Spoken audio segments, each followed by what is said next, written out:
Alrighty then. Today we are going to be talking top 50 Dynasty wide receiver rankings. Talk about tiers, how we value these players in different buckets, and hopefully this is a back and forth conversation, right? I'm going to show you my rankings, but we can have a back and forth and kind of discuss where the overall community lands on a lot of these names. You guys can see the poll that I started the stream with. I asked, who would you rather have in Dynasty? And I gave you 4 receiver options. I asked you that because we're going to have to talk about Rashee Rice today, obviously, right? I mean, it's the elephant in the room. And the reports that come out obviously are going to make people uneasy. But the 4 options you have to choose from in the chat, I wanted to know, would you rather have in Dynasty Rashee Rice, Brian Thomas, Zay Flowers, or Marvin Harrison Jr.? Where do y'all stand? All right, that's really what I want to get down to and what I want to find out. I actually made a trade today for a couple wide receivers, and I'd love to start off the stream. Now, I might get roasted for this trade, but I thought it would be fun to show you guys a recent trade that I made. Honestly, I'm still upset that I made this trade. So if you're upset with me, then we're on the same page. I traded away George Pickens. This is in the Echo League. Sent away George Pickens, a 28 second and the 202. Got back Marvin Harrison Jr., the 107, and a 2028 first. 2028 is so far out. Ultimately, I am your current reigning champion in this league, and I didn't feel a big need to go out and make a drastic move. However, I already had CeeDee Lamb on the squad, and I wanted to kind of move away from one of those 2 names, and if there was enough value on the table to do so, then I was going to explore that idea, and ultimately, that's why I made the trade. But I'm not going to lie to you, still there's a part of me that kind of regrets it a little bit. Let me know who I'm hanging out with here in the chat. I see NJ Casanova is here. Ronald is in the building talking about Jaden Higgins, who we will definitely talk about. What's up, Nathan? I see Cody says, looking forward to this one. He says, I want nothing to do with Rashee Rice, given the off-field issues. I don't think you're alone there. What's up, Styles in the building? We got Wyatt in the building. We've got Scribbles and Uncle Fresh and Tin Man and Mike. What's up, guys? Welcome in. I'm hoping for a great back and forth conversation with you guys today, talking about the 2025 Dynasty rookie rankings. If you're not aware, we are going to do a giveaway today. We're also going to do a raffle for one of our live Dynasty community leagues. So while you're watching this, if you're a promo code LAND annual Mother Flocker member and you haven't yet signed up to tonight's raffle for next week's real Dynasty draft, today is right now is you're really one of your last chance to do so, because once I finish talking about the wide receiver rankings, we're going to do that raffle for the Poseidon League. So I would really encourage you, if you haven't yet signed up. Now, keep in mind, you have to be a promo code LAND annual Mother Flocker member. But if you haven't signed up yet, there's a link in the chat for you to sign up. If you sign up and you're not a member, I'm going to know, just so you know. But the Poseidon League is drafting next Monday night, and I'd love for you to be a part of it. If you're not in a league and you want to be a part of a good league, we're doing these every single week. One thing that I do need to remind you guys of is if you signed up for last week's league, the Zeus League, and you didn't get in, it's a new link every single week, right? So it's not like if you signed up for the Zeus League, you're automatically entered for the next league. You got to sign up every single week. And really the reason is because people just forget. Now, I want the latest people who are the most keen to be a part of a new league. Now, I will say, if you are a promo code LAND annual Mother Flocker member and you haven't synced your Discord yet, that is definitely what you're going to want to do, because every single week I'm going to post a brand new league that you can be a part of here in this locked channel called Land Leagues.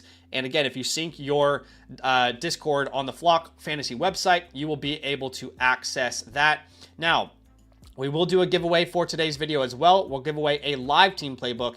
In fact, I do have some in the queue that we'll get to after the Dynasty wide receiver ranking segment. However, if you want to get into today's giveaway, the code word is Poseidon. Now, you got to like the stream. It's 2 simple steps. You like the stream and you type Poseidon, and then you will be entered in to win a live team playbook. Okay, let's go ahead and jump in. And again, I'm hoping that this is going to be a back and forth conversation. And, we will hopefully, have some respectful, reasonable back and forth here. So I'm going to go through my top 50 or so today. Let's start off with the first tier. And I do think, as I was prepping for this stream, I thought, I do think I need to separate the top a little bit more, because there's a certain level of player that I'm not willing to kind of like tier off of. So I will say, when you're viewing all these players in these tiers, you might have a different opinion. But why I use tiers is because I view all the players in that tier in a bucketed value. As in, if you want to swap this player for the player that I have in the same tier, I'm not going to be that bothered by it. Now, if there's a player not in that tier, it's because they don't fit that criteria. No, I would need something to move down to that following player, right? So let's start off with tier number 1. And tier number 1, I've got 3 names, all right? Jackson Smith-Njigba, Jamar Chase, and Puka Nacua. Those are the 3 right now that I feel comfortable putting in that top tier. Those are the guys where if you're going to draft any one of these guys in the top 6 of a rookie draft, or of a startup draft, excuse me, you know, you're not going to be upset about it. It's a very reasonable pick to make, and you can completely rationalize why you might do so. Now, we actually had our first real startup draft with our community in the Zeus League on Monday. Here's how that draft actually panned out. On Monday, you had Jamar Chase at the 105. Okay, you had Jackson Smith-Njigba at the 107. You had Puka Nacua at the 109. I personally feel that I have more trust in a Puka Nacua than I do in a Amon-Ra St. Brown. And it's not me being anti-Amon-Ra St. Brown. It's just the fact that you've got Sam Laporta there, you've got Jameson Williams there. Those guys are going to continue to be a part of the game plan. Jahmyr Gibbs is a great pass catcher out of the backfield. Puka Nacua is like the guy, not only for now, but also for the future. So those are 3 names that I don't have any doubt whatsoever. If I take them in the top 6 or 7 in a startup draft, I am completely fine with it. And, you know, there's no part of me that's concerned about making them my first pick, even in a super flex startup draft. For Jackson Smith-Njigba, we all know how great of a season that he had, but what a trajectory he went from his rookie season, 8.8 points per game, to about 15 points per game as a second-year player. Then in his third year, the big old breakout happens, 22.5 points per game, over 10 targets per game, 112 receiving yards per game, 36% target share, which is just ridiculous, absolute bonkers. Now, unfortunately, you know, Jamar Chase had a little bit of a down year, but I still think he's deserving of being in this tier. He will hit 26, but it's funny me saying like he had a down year. He still averages almost 21 points per game in a down season. Now, thankfully, they went out and traded for Joe Flacco, and clearly that revived Jamar Chase's career. But long-term, you have no questions about him and Joe Burrow. Puka Nacua, you might have a question about, well, how long is Matthew Stafford going to be around, and do I really need to factor that into this equation? I want to ask you guys, do you think I'm missing anyone? Do you think anyone is well deserving of being in this tier that I haven't actually put in this tier? I'd like to hear from you guys, but I do have Puka Nacua here at wide receiver 3, coming off a 25 point per game season, 11 targets per game, 8.6 receptions per game, 114 receiving yards per game. And, you know, what was the one thing that was holding Puka Nacua back in everybody's mind? The one thing that was holding him back was the touchdowns. People said, oh, yeah, I like Puka Nacua, but he just doesn't score touchdowns.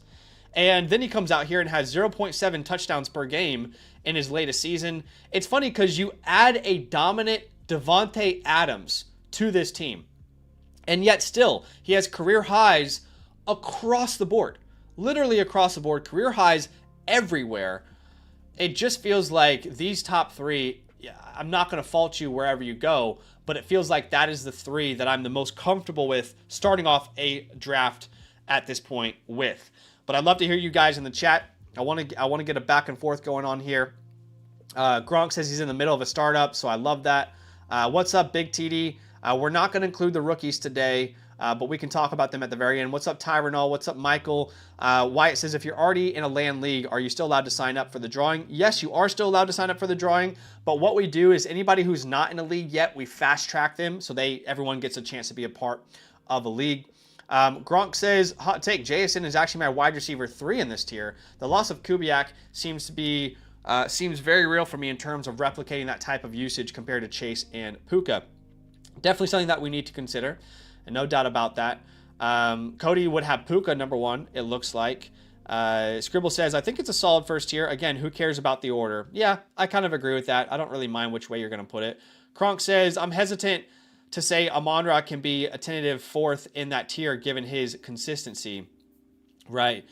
Cody says, this feels very valid in my mind. These three are are a lot of fun to watch, and they cook in fantasy. Yeah, so again, you can make a case for another person, but it's difficult right now for me to say I would. Right now, if you had Puka Nacua in a league and you wanted my JSN, I mean, we could come to a very real conclusion about a trade, and there would be very little that needed to be added. It would just be a point of preference at that point, right? Same with Chase, same with all three of these guys here. So that's kind of where I stand at the moment.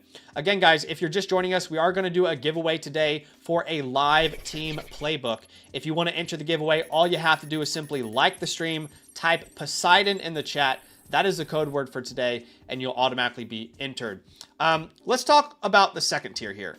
Now, if you're upset about one of these guys not being in S tier, honestly, like, I get it. Like, you can make the case. All right, you could totally make the case. You could say, Zach, you're overreacting. These guys are deserving of being in this tier, and you know that's how you would view your rankings. For me, again, though, it's all about bucketed values. So I am not personally willing, if I have Puka Nacua and you have Justin Jefferson, I am team buy Justin Jefferson this offseason. Let's be very clear. But I am not willing to do like a straight swap. All right? You're not going to send me Jefferson in a third for Puka Nacua. It's just not going to happen right now. And I'm not anti-Justin Jefferson whatsoever. In fact, I have been really pounding the table telling people, hey, don't panic on him. Go buy him. How many years has he been in the league and been a successful player? You know, the team has already talked about adding competition to the quarterback room. So it's not that I'm even worried about him, but you do have to factor in that, hey, it is not Sam Darnold. It is not Kirk Cousins anymore. They have moved on from those guys, and they're going to have to find a replacement.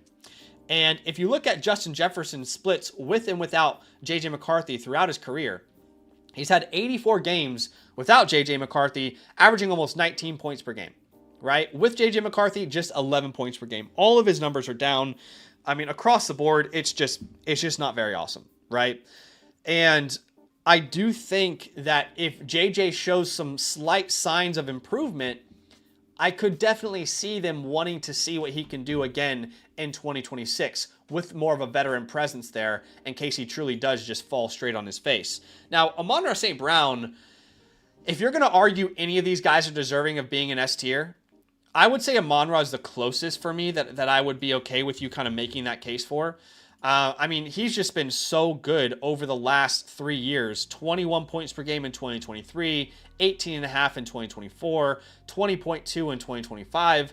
But again, I go and I look at that depth chart in Detroit, and I'm not at all questioning Amon-Ra St. Brown, but Jameson Williams, I think we saw he's just too good to be a guy that you feature sometimes, situationally. He's just too good. Isaac Tesla's a really good player as well that they want to get more involved. And don't forget, for a vast majority of the second half of the year last year, there was no Sam Laporta either. So I do think that I just have less question marks around target share long-term and young ascending players long-term, right? You look at Jackson Smith and Jigba right now. I mean, you are not worried about Cooper Kupp turning into, you know, Super Bowl MVP Cooper Kupp again. You look at Jamar Chase, it's very clear that T. Higgins is you know, the B in the 1A, 1B. You look at Puka Nacua, Devontae Adams is great, but you're not, you know, Devontae Adams in 3 years is probably not anywhere near a conversation as far as like, how do we, you know, kind of distribute these targets in this offense. And that's why ultimately I had to put Amon-Ra in the A tier. At 5, we have CeeDee Lamb. I have talked about CeeDee Lamb a lot this offseason. If you didn't watch the video that we released talking about my sell highs, CeeDee Lamb was a name that I was personally willing to shop in the market. Now, that's not me saying CeeDee Lamb is someone that you just absolutely have to move off of. You know, his value is only going to nosedive from here. But we did talk about him in that sell high video, and I do think it's worth watching. But I will say, my concern is if George Pickens comes back, if George Pickens is a part of this team again, I don't think that there is the upside that the guys in Tier S provide anymore for CeeDee Lamb. And you have to keep in mind, the Cowboys were the perfect offense for fantasy football. Their defense was terrible, truly awful, and they had to throw the ball pretty much consistently every single game because their defense wasn't going to help them really figure it out. It was just a perfect environment for two guys to really thrive. But even when CeeDee Lamb comes back from the injury, I mean, you look week 10 onwards, right, to end the year. Even when CeeDee Lamb comes back from the injury, George Pickens is still that dude. George Pickens didn't go away. I mean, he was still just as dominant. Right? I mean, he averaged 16.3 points per game, more than CeeDee Lamb did, had more targets, had a higher target share, more receiving yards per game. Now, I'm aware that CeeDee Lamb was coming back from an injury. And to be very clear, if I had to choose one of these guys in Dynasty, obviously I'm choosing CeeDee Lamb, okay? Clearly. However, I struggle to see the Cowboys and Jerry Jeudy have a receiver like George Pickens, this Showtime, showstopper name. And I struggle to see them not sign him long term. I could be wrong. Maybe they tag and trade him. I don't know. That could change things. If George Pickens is out of the picture, I might be more comfortable move CeeDee Lamb up into that S tier. But I just feel like you look at, CeeDee Lamb's career, and I just can't help but think we're more going to be that 17 point per game scorer in the next 3 or 4 years than we would be that 23 point per game scorer that we were in 2023. Right? And that's still very valuable. It's not a knock on CeeDee Lamb. It's just when we're looking this high into our rankings, we do need to nitpick a little bit. I mean, in my opinion. In my opinion, I think we need to nitpick a little bit. Last name there is Neighbors. And yeah, Neighbors, I have to be honest, I'm a little bit concerned about. A little bit concerned. He only had 14 points per game. Really had one game that you loved last year. That was week 2, if you guys remember, against the Cowboys, where Russell Wilson threw, 5 touchdowns or something. However, got to keep in mind, didn't play with Jackson Dart a single game. So long term, you would expect Jackson Dart, who was very effective, very efficient, for Malik Neighbors to end up being his best friend. Now, Malik Neighbors' injury is really the only thing that concerns me slightly, if at all, because it wasn't like one of these clean tears. It was multiple injuries to the knee. Now, he underwent surgery for an ACL on October 6th and a torn meniscus. So I'm not sitting here claiming that I have any sort of information that he's not going to recover well. But at the same time, it wasn't like one of these just clean tear ACLs and nothing else involved. It was a multi-injury incident, right? But obviously a healthy Malik Neighbors is one of the best receivers in the entire NFL right here today. All right, those are my first 2 tiers. Is there anyone that you guys think I'm missing? Is there anyone that you want to advocate for before we jump into tier number 3, before we jump into tier number B? Let me know. I want to know. And I'm going to read your comments here right now because I had a lot of talking points there and I want to hear from y'all. Mike says Jefferson could be back in the top tier after next year. He definitely could be if they figure out that quarterback position. I got no problem changing my rankings, right? And I agree. I think they are going to add a veteran here very soon. Cryptic Rocket says, I agree with the tier break after the top 3. I do think Neighbors joins that tier over the course of the season. Completely agree that that's a possibility. Guys, if Malik Neighbors is ready week 1 and we got a 23-year-old Malik Neighbors getting 10 targets per game in New York from Jackson Dart, he could... I mean, before his injury last year, you had a lot of people in the offseason saying he was the wide receiver 1 in Dynasty. So, look, I could see that being a possibility as well. At the same time, as Mike points out, what does Matt Nagy mean for the offense, right? That's a question that we definitely have to answer. IG says, someone dropped Rice in my Dynasty League. How much fab? How much fab do you have, man? I would drop all of my fab. For sure. I would drop it all. The Place to Be says, what's up, all you amazing people? My daughter was finally born, got to join the club officially. Hey, congratulations to you and your family on bringing a new family member in. I hope the process was clean, easy, and healthy. All right, let's see. Scribble says he'd like to add London to this tier. A lot of people are saying Drake London is deserving of being in this tier. Cody says, I could argue London. Neighbors is my wide receiver, one of my home leagues. Sold London from it last year. Okay. Look, I'll be honest with you guys. That was the name that I had the most difficulties deciding whether he's going to be in this tier or not. And you're right. I mean, from what he did last year, Drake London on a per game average, you know, maybe he is deserving of being in this tier, right? 18.3 points per game. Definitely took it up a notch. The touchdowns were up there. The yards per out run had a 31% target share. I am just wondering if, okay, so let's be honest. Are you guys really telling? This is why I say bucketed values. This is where I had a hard time. I need to ask you guys a question. Would you really, if someone had Drake London and you had Amon-Ra St. Brown and they sent you a 3rd round pick, they said, hey man, I'll send you a 3rd in Drake London. I just want Amon-Ra St. Brown back. Are you guys accepting that trade? That's what I want to know. The reason I asked that is because that's how I look at my tiers. Like, could the smallest little trade push me to make a move to one of these names in this tier? Hey man, if you got Amon-Ra and I have Neighbors, sure. Like, I have no problem swapping those guys. I get a 3rd or whatever. But as much as I love Drake London, I don't think I'd be willing to do that. And I'm a big Drake London guy. So let's ask the chat, would you accept this trade? Or let's just say, which side do you want? Right? I want to hear from y'all. Amon-Ra St. Brown or Drake London plus a 3rd? Because really, I think that's the way we need to view tiers. And I don't always do the best at it either. But when we're using tiers, we're supposed to be using them as in bucketed values, how you would draft in a startup, how you would trade in your league. So it shouldn't take much to make a move like that. Like I said earlier, hey man, if I got Jamar Chase, you got JSN, you want to see me a 3rd to swap one of those names? Sure, let's do it. If you got a preference, I'm fine. I'm fine with it. That's ultimately kind of how I view these tiers. But vote in the chat because I'd love to hear from you guys on that question. Mitchell says hell to the no.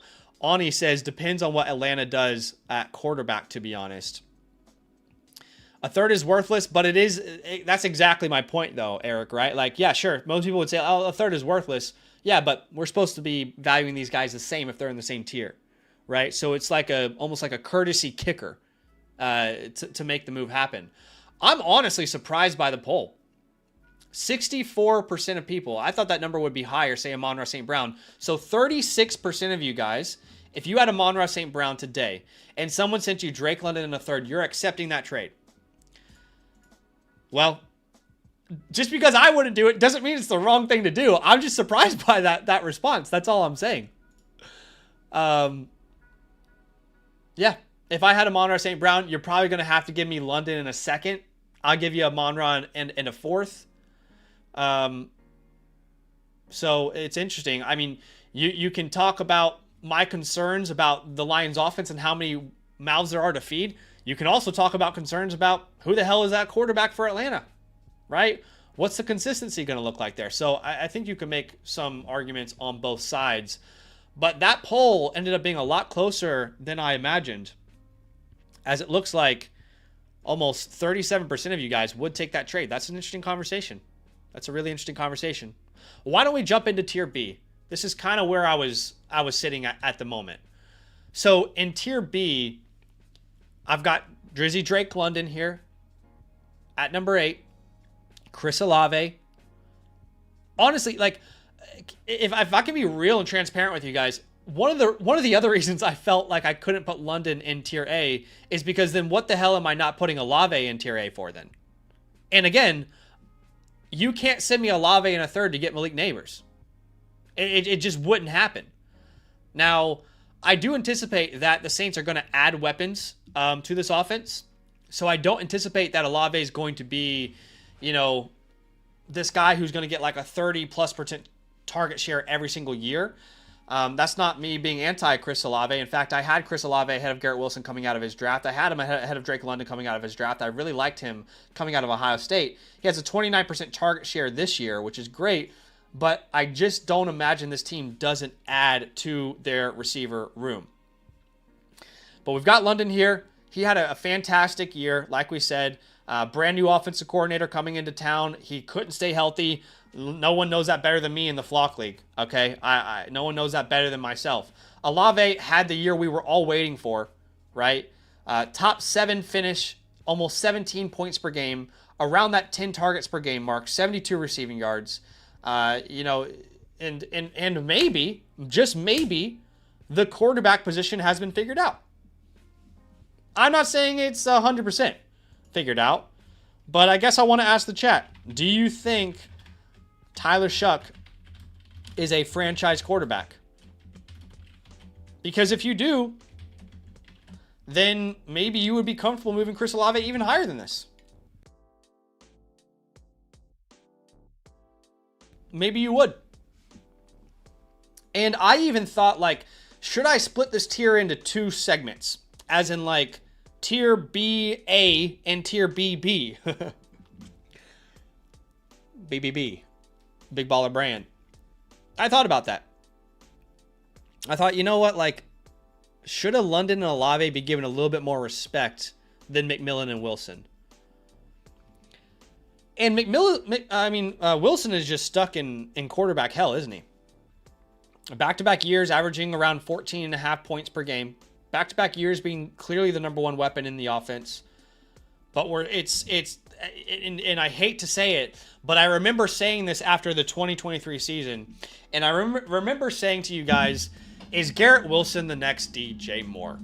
Is he the next guy that's so clearly talented? And I think Garrett Wilson's better than DJ Moore as a prospect. But this guy that's so clearly talented, has everything you need to be a number 1 alpha, but the surrounding offense and supporting cast is just ultimately so bad that you just can't overcome it, you know? And it's not going to change anytime soon, guys. I mean, in case you forgot, Garrett Wilson, I mean, I guess to be fair, I mean, if someone hands you a piece of paper, guys, and they say, there's $130 million waiting for you if you sign this piece of paper today, Mr. Zachary Savage, I would say, yeah, where are you sending me? Oh, we're sending you to the desert. And you have to live there for 4 years. Okay, hold on. So you're telling me I have to live in the desert, basic water supply, figure out food for myself, but you're telling me you're going to give me $130 million. I mean, I think we'd all do it. And that's basically what Garrett Wilson did. He said, all right, so I get $130 million, but I have to stay a New York Jet. I don't know. He ultimately made that decision to hit accept. Super talent. I mean, I was talking about this with Sammy on Monday's stream. But I said to Sammy, like, imagine where Garrett Wilson could be today if he was drafted anywhere else. If he was drafted anywhere else, like, imagine, like, he could be in tier S right now. That's how talented the guy is.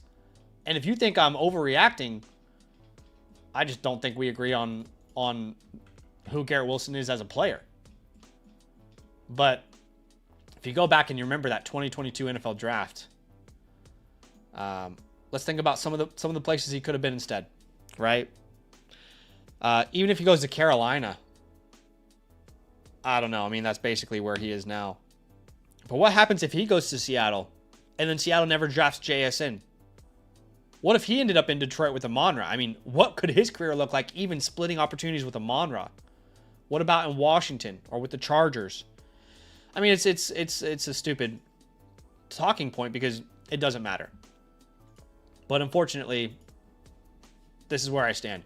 Okay, if you're upset that someone isn't in this tier, let's talk about it. Let's have a conversation. I wanna hear from you. This is your chance to say, Zach, you're a dumbass, and here's why. Here's why you're a dumbass, because this player is missing. And I'll tell you, I'll have an explanation. You might not agree, but I'll have an explanation as to why not every player is here. Again, if you guys are just joining the stream, I appreciate you being here with me. We are doing a giveaway today. I'm giving away a live team playbook. All you have to do to enter, it's very simple. All you have to do is like today's stream and type Poseidon in the chat, and that's automatically going to enter you into today's giveaway. Also, we, at the end of today's stream, are raffling off spots for Monday's live Dynasty Land community startup draft. If you want to get in a real league with great people, I've actually hired a couple of our community members to run these leagues. That's how good I want them to be for you guys. Then again, if you're a promo code LAND annual Mother Flocker member, and by the way, if you're not one yet, you can sign up right now and become one and get a guaranteed spot. I'm fast tracking all new members if you haven't gotten into a league yet. But make sure that you fill out this form here, because we will be doing that giveaway or that raffle rather at the end of today's stream. Okay, who am I going to get yelled at for? I think I already know the name. T. Gotsi says Keon Coleman needs to be here. Yes. Yes, you can be in multiple leagues. All I'm going to say is that if you sign up and you're not in a league yet, I'm going to fast track you. If you sign up and you're already in a league yet, then you'll kind of go through the rotation like everybody else. Wyatt says Nico should be here. We'll have a conversation about Nico here in a second for sure. Garrett Wilson and Jaden Daniels would have fed families. I agree. Scribble says Pickens not being here is not defensible, Zach. We'll have a conversation about George Pickens, but I understand why you feel that way. I absolutely understand why you feel that way. Thanks, Danik. I appreciate that. Now, Doctor had a good question. He says, would you take Tet or Mekhi Lemon?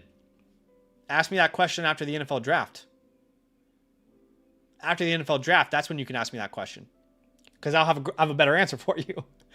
By the way, 55% of the chat said, yes, Tyler Shuck is a franchise quarterback. It's hilarious that, you know, some of us, including me, were excited to see the Garrett Wilson and Justin Fields combination last year, and yet here we are in 2026, and Olave and Tyler Shuck ended up kind of being that duo that we needed. We getting shucks tonight. Yep, we will definitely talk about Nico Collins. A lot of you guys are saying Nico is deserving of being in this tier, which I think is fair. We'll have a conversation about it. Okay, let's jump into the next tier, because I know you guys want to have a conversation about a lot of these names. You'll notice this is a small tier here. All right, this was a hard decision to make. And sure, maybe you guys, you can make a case in saying, Zach, you got to throw all three of these guys in tier number B. And I think Pickens is a fair conversation, but there's a lot of conversation we need to have about Pickens before I can comfortably say, yes, he's deserving of being in that tier. So, the reports recently around George Pickens are so up in the air that I don't really know where to stand. There is no solid footing with George Pickens and the Dallas Cowboys. One week, we think they're going to tag him, maybe extend him. The other week, it's they're going to tag and trade him. The other week, it's he's not a part of their long-term plans. Now, my concern, and I think this is valid, you guys can disagree, when you look at the salary cap of the Dallas Cowboys, where do you guys think they are right now? You think they're top 5? No, they're not top 5, I can tell you. All right, I'm not going to show you the rest of the list. Where do you think the Dallas Cowboys are? When we look at money available to spend on players, where would you put them? 10th? I mean, I'm kind of setting up the question, aren't I? What would you say? And yes, I understand that these numbers are worthless and the salary cap is fake, but at some point, talk to the New Orleans Saints about the salary cap being fake. All right, at some point, you have to pay the piper. All right, and the point is, George Pickens is probably one of, if not the most expensive free agent in 2026. So yeah, salary cap doesn't matter. It does when you've already got one of the highest paid receivers in the league, and then you have to decide from a team management perspective if you want to then pay someone else to be one of the highest wide receivers in the league. It does. You want to do what Cincinnati did? Right? Well, the Dallas Cowboys, as of today, are currently 30th in salary cap. Now, again, Eric is right. It's a fake number, but you also have to manage a team properly. Okay? And yes, they're going to restructure different plans.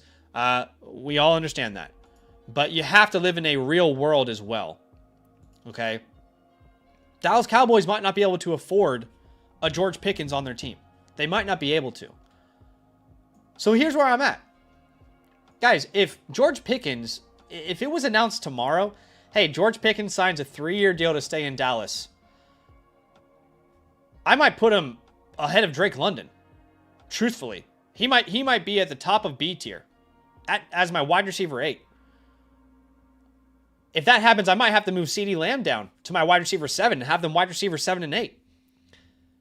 So I am right there with you.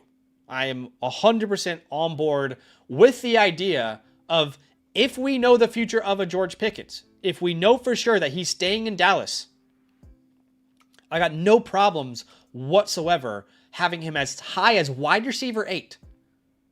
I think that's reasonable. Y'all let me know if I'm not being reasonable, but I think I'm being reasonable there. However, what about the opposite outcome? What if they decide to tag and trade him and Tennessee signs him? I'm not comfortable ranking him any higher than here. In fact, I might move him down.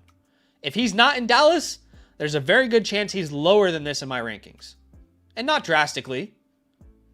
But we can't sit here and lie to ourselves and pretend like the organization doesn't matter. The quarterback, the offense doesn't matter. Again, you go back and you look at the Dallas Cowboys. Bottom 3 in yards allowed, touchdowns allowed, total points allowed. Their defense was terrible. And obviously it improved after they made some of those trades. However, that just led to an environment where you had to throw every single down. I mean, the Cowboys and the Bengals, they're fantasy gold for the same reason. Because their defenses are terrible and they have elite weaponry all around. That could change, though.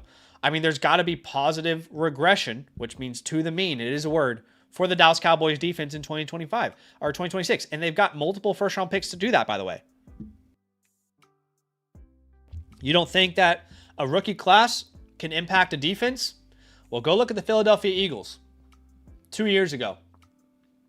Okay, it's possible. I know this class is different. Now, Nico Collins, I put in this tier. I'm just not that comfortable with the vibes around Nico Collins right now, y'all. I do have Nico Collins as a sell. I really do. Number one, this is a player that hasn't been able to finish any year healthy, completely healthy. He's never had any year in his career where he's actually stayed healthy. Number two, I don't know how much I trust CJ Stroud. Number three, did they change their offense at all? Well, it's the same offensive coordinator. Okay, same offensive coordinator in Houston. Is their offensive line going to drastically improve? I don't see that happening. Not personally. The other thing you have to ask is, how long can they hold back these other rookies that are developing? Because let me tell you something. Jaden Higgins is a legit number 2 receiver in the NFL. We haven't seen it yet, but Jalen Noel is one hell of a slot receiver. Tank Dell is coming back. So I am not so certain that Nico Collins is going to see ever in his lifetime like a 28, 29, 30% target share. If there was any year it was going to happen, it was going to be 2025. It was going to be 2025. He had a 25% target share this year, and young rookies in Higgins and you know, Jalen Noel who didn't even have any opportunity. And again, you know, people are saying Tank Dell is dead. Tank Dell is going to play this year. He's going to play this year, and he's going to make an impact. And what I'm trying to explain is, you only have one pie, okay? And even if Tank Dell has 40 targets this year, you're eating into that pie. He's coming back. You don't expect year 2 young Jaden Higgins to eat into that pie? You know, you don't expect Jalen Noel to eat into that pie? I don't know. So I don't believe that there is this top 5 ceiling for Nico Collins anymore. And by the way, in Dynasty, whether you like it or not, he's going to be 27 years old. And the reason he's a little bit lower as well is purely from a flexibility perspective. We talked about this with A.J. Brown a couple years ago, and you're seeing it now. You're seeing it last year. You know, we are not far away from the conversation of Nico Collins. You can only sell him to a contender, right? There's not that flexibility. So we're not far away from that conversation. And ultimately, those are the reasons why I don't have him in Tier B. Whereas, guess what? Drake London, Chris Olave, Tet McMillan, or Garrett Wilson. I don't care if I'm in a 1-year punt. I'll build around those guys. You're already mentally starting to have these conversations around Nico. And that doesn't mean he's not going to produce. That doesn't mean he's not going to put up numbers. Not once did I sit here and say, Nico Collins is going to be old and he's not going to produce. No, obviously, he's the wide receiver 12 in my Dynasty rankings. Can we have a freaking break here? But I do think you need to nitpick those type of things when you're thinking about future value and future flexibility. And then T. Higgins to finish this tier. T. Higgins is just Mr. Consistent. When he's playing the game, he's Mr. Consistent. Let's be clear. He's not ever healthy. But if you're valuing Nico Collins and you're upset that he's not in Tier B, why are you not saying the same thing about T. Higgins?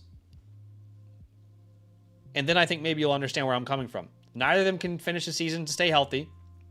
Neither of them ever going to see a 30% target share. Right? They're both big play threats. So, that's where I stand. Is there anyone that you guys think is deserving of being in this tier that I haven't placed? See? You might not agree with my opinions, but I'm willing to hear the conversations, have a discourse, and tell you why I feel the way I feel.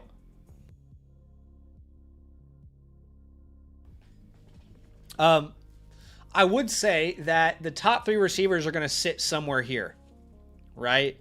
So, based off of,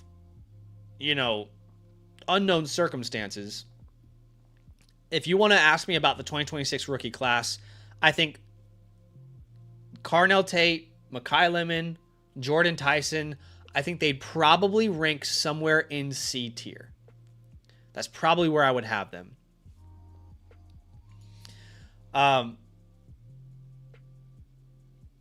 Higgins never had as many targets as Nico this year. Okay. Higgins never had as many targets as Nico this year. That would be an awesome conversation point if it mattered, because T. Higgins still has a higher point per game season outcome. T. Higgins has averaged 18.5 point per game in a season. Has Nico ever done that? Nope. No, sir. And I would argue that there is a lot more competition coming Nico's way next year than there is for T. Higgins. A lot of people are saying Rashee Rice. Look, based off of the poll we had to start today's stream, I don't think I can put Rashee Rice in this conversation. Because I would argue that, look, this is just my experience, and I could be wrong. But I personally feel that there's probably 20 to 30% of your league that would be even interested in acquiring Rashee Rice right now. Let me know if I'm wrong. Am I reading the room the wrong way? Now, before the news about Rashee Rice comes out, I had him right here in this tier. I would have been right there with you guys. Now, it is a civil case, right? So that's different. But I just want to know what the NFL is going to do. And Drew Davenport doesn't think that it's going to matter. But at the same time, this is a guy that already's coming off the hit and run. By the way, on 5 years probation, still has to spend 30 days in jail at some point. And now all this is coming out. I just think there are too many unknowns. And I'm not even saying that the NFL is going to handle it a certain way. I don't know how they're going to handle it. But I think there are too many unknowns to really put him this high. And Tang makes a good case here. Like, it's a civil case. Typically, the NFL doesn't do much. But I just feel like ultimately there are, even if this incident turns into nothing, how the hell am I supposed to trust that Rashee Rice won't be an idiot off the field? How am I supposed to trust that? And you need to ask yourself, are the Kansas City Chiefs, who, by the way, this is the last year of Rice's rookie deal. Okay? Keep that in mind. This was supposed to be a clean offseason for Rashee Rice. You were supposed to make no off-field issues happen. You're supposed to stay healthy, and you're supposed to produce. They have got to decide as early as next year if they want to pay this man $100+ million. I don't know, man. Multiple injuries, multiple off-field incidents. Even for the Chiefs as a brand, I mean, how do you want to view this player moving forward? So that's why I ultimately couldn't put him in that tier. In fact, I have Rashee Rice all the way down at 23. And let's have a conversation about it. Because I'm sure, based off of how this chat is going right now, a lot of you are going to be upset with me. I'm sure a lot of you are going to be upset. But let's look at tier number D. And before we dive into tier D, again, if you guys haven't signed up yet for today's giveaway, I am going to give away a live team playbook. All you have to do to enter is simply like the stream and type Poseidon. And you'll officially be entered to win. All right. At tier number D, again, when you look at my tiers, look at them as bucketed values. So if you're really upset that Rashee Rice is all the way down at 23, you need to understand that I value him as high as 15. So if you were upset earlier and you're like, Zach, I think it's on the edge, Rice may have been deserving of being in tier as wide receiver 15. And fine, I don't care. Again, bucketed values, okay? So you can put Rice at the top of this tier, and you and I are still going to be aligned. Okay? We're still going to be right there. In my opinion, you might disagree, but in my opinion, we're going to be right there on the same page. Okay?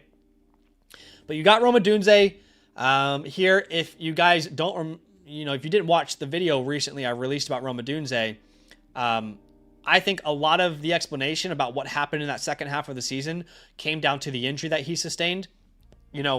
The official, injury report will only show you half of the story for Rome Odunze, right? He was dealing with an injury for quite some time. You even look at his separation numbers before and after the injury, drastically different, okay? Drastically different. I still believe in Rome, still believe in him as a prospect, and I still believe he's a big part of the Bears' future plans. Egbuka, again, I think you can, some of it's on him, some of it's on the offense, but you look at the Bucs offense as a whole from 2024 to 2025, regression across the board. Offensive line couldn't stay healthy. They had no run game. Their running backs weren't healthy, and, Bucky Irving wasn't healthy. Baker Mayfield played some of the worst ball he played all year, or all time in Tampa Bay. And then Emeka Egbuka didn't play as well as he should have. I mean, that's also fair. But I think you're going to see much more of a middle ground between weeks 1 to 5 versus the rest of the year than you saw to end his season. I think there is legitimate top 12 potential for Emeka Egbuka. I absolutely see, this guy averaging 17 points per game in a year. I can 100% see that being a possibility. And new offensive coordinator, so that should be exciting. Ladd McConkey. Again, you don't, as a rookie, for me, and you might view this a different way, but for me, as a rookie, I don't see you coming out having 82 catches, 1,150 yards, 7 touchdowns, a top 13 finish, efficiency across the board in yards per route run, yards per target, high target share, and then you fall off in year 2, and that's your career. I'm sorry, I don't view it that way. Keenan Allen's a free agent. Hey, if you didn't know, Keenan Allen led this team in targets. Keenan Allen led this team in receptions. I think that Ladd McConkey, hopefully Keenan Allen has moved on from this team. If he doesn't, we'll have to have a different conversation. But Ladd McConkey, Mike McDaniel, I think there is a bounce back year ahead for him. Luther Burden, here we are. This time last year, my wide receiver 1 in the 2025 NFL draft. Started to see a lot of encouraging signs to end his year. And if you're going to sit here and say, well, Luther Burden had one good game, I think that's a little bit silly. Luther Burden was completely cock-blocked for more than half of the year by Olamide Zaccheaus, right? Ben Johnson is really making him learn the position entirely before he trusts him. And then you start to see clear, obvious signs of a superstar talent starting to put it all together. So, I mean, look, if you weren't out on JSN after his rookie year, I don't see why you would be out on Luther Burden after his rookie year. Not the same situation entirely, but efficiency across the board. Jameson Williams, I think, is drastically being undervalued right now in Dynasty startup drafts. In fact, we did a draft yesterday. It was only a mock draft, and he went way too late. I think he went in 7th round. Where did he go in our first real draft we did on Monday? Yeah, 7th round. I think that's too low. I think that's too low for a player that got extended. And I know, like, I'm just as frustrated as you guys are with his usage to begin the year. Just know that I actually traded the guy in week 7. All right, so if you're upset with Jameson Williams, imagine me having him from weeks 1 to 7 and then deciding to trade him right before the bye weekends. Okay, so it could be worse. But, you know, a high point per game number, you know, best ball, he's a great asset in best ball. Career highs this year in receptions, receiving yards. I want him to get up there around that 22% target share mark. I don't know if he'll ever get there. But again, just the eye test, I just think he's too talented not to heavily involve. Marvin Harrison Jr., who I traded for today, I have no idea how to feel about this. I feel gross. I feel disgusting owning Marvin Harrison Jr. I feel disgusting. I feel icky. I traded him today. I traded for him today. I have a lot of George Pickens, and I just thought, why don't I, in one of these leagues, just make a bet that George Pickens doesn't end up in Dallas? And that's what I did in this trade.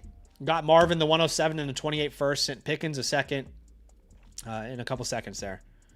I got a lot of George Pickens. If you guys are OG watchers, you'll know how much I love George Pickens coming out of Georgia.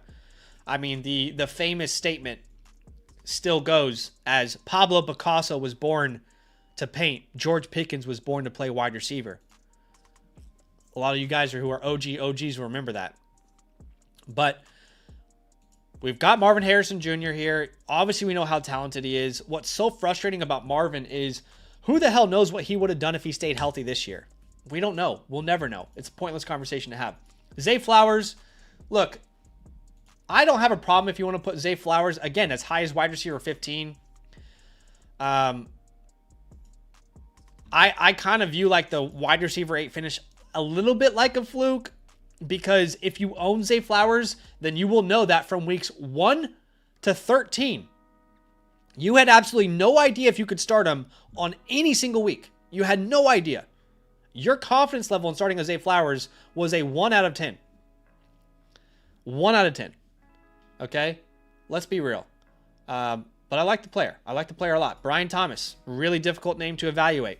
I don't think he was ever healthy. And again, if I'm going to give the benefit of the doubt to a Ladd McConkey, I should probably give the benefit of the doubt to a Brian Thomas, who had an even more impressive rookie year. 87 catches, 1,200 plus yards, 10 touchdowns, incredible efficiency, high target share.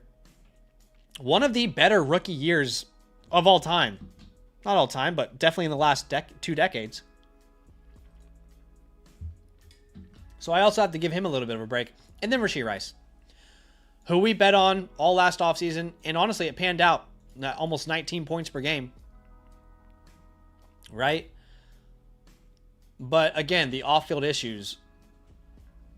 Like, if we were having this conversation last week, I probably would have put Rashee Rice right there beside George Pickens. Right ahead of T. Higgins. Honestly, I probably would have. But obviously, as news comes out, as things change, then you start to have new conversations. All right, guys, do you think I'm missing anyone? Do you think anybody is deserving of being in this tier that I haven't discussed? I want to hear from you. I want to know what you think. Scott says, big on Ladd in a Mike McD offense. That whole offense could take off in 2026. Mike says A.J. Brown belongs in the tier. Okay, we'll talk about A.J. Brown in a second. Someone said I forgot A.J. Brown existed. Cryptic Rocket says, I think Marvin is a great buy. Got held back by one of the worst OCs in the league. I'm not obsessed with who they brought in, but overall I do agree. Hans says, the thing about Marvin Harrison is that it will only take 1 or 2 big games for his value to surge again, where someone like Parker Washington takes a long time for value to surge again. That's a fair conversation. That's a fair talking point, I would say. Hans says, I think Burden and Loveland are the future of the Bears' offensive skill players. I think all 3 of them are going to be really, really important there. I agree. Someone says, I think you meant Egg Big Boo. Wyatt says, I just got Rome today in Kilo. Hope he bounces back next year. Josh Palmer, no, we're waiting for Josh Palmer in the next tier. Josh Palmer and Quentin Johnson in the next tier, guys.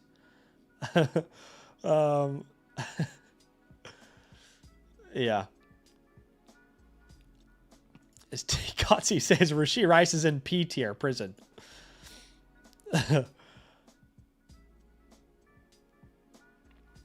Devonta Smith if A.J. Brown leaves. Okay, so a lot of conversations there in the chat. Let's go ahead and let's jump into E tier.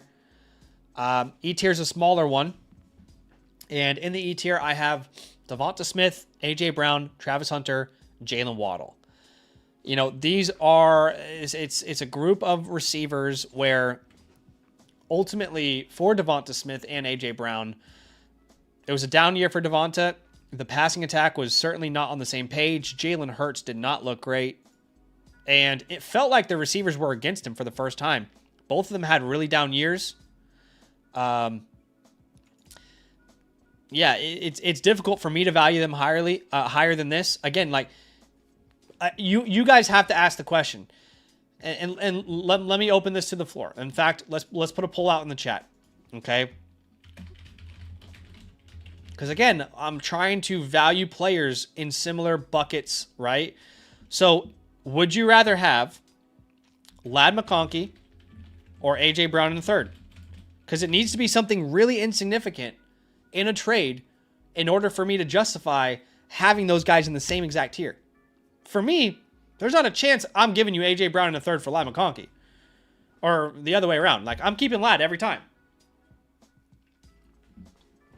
Again, that's why I find it so hard to put some of these guys in this tier. Because there is a significant gap for me. It's not a chasm. You like that word? It's not a chasm, but there's a crack. There's a crack there.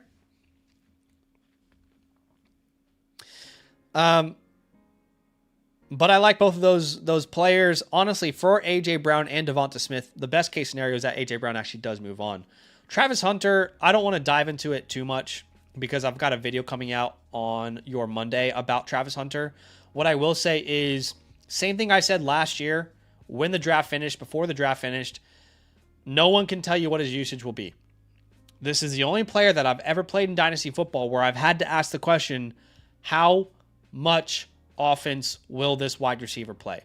It's almost a ridiculous question that you even have to ask, but you do have to ask it.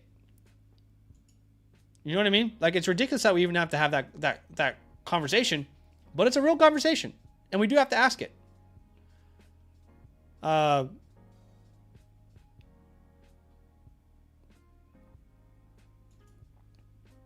Okay, Jalen Waddle here at 27. Jalen Waddle is 27 years old. No longer does he have a quarterback that we can rely on in Tua. In the last 2 years, you know, around 10 to 12 points per game. I want to put respect on his name, but I want to be realistic about what he is as an asset. Like, be honest with me.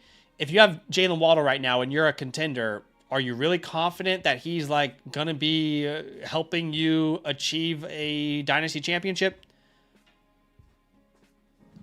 I don't know. Who are they going to bring in? I think there are plenty of question marks for him to be down here in this E tier, personally. But I want to hear from you guys.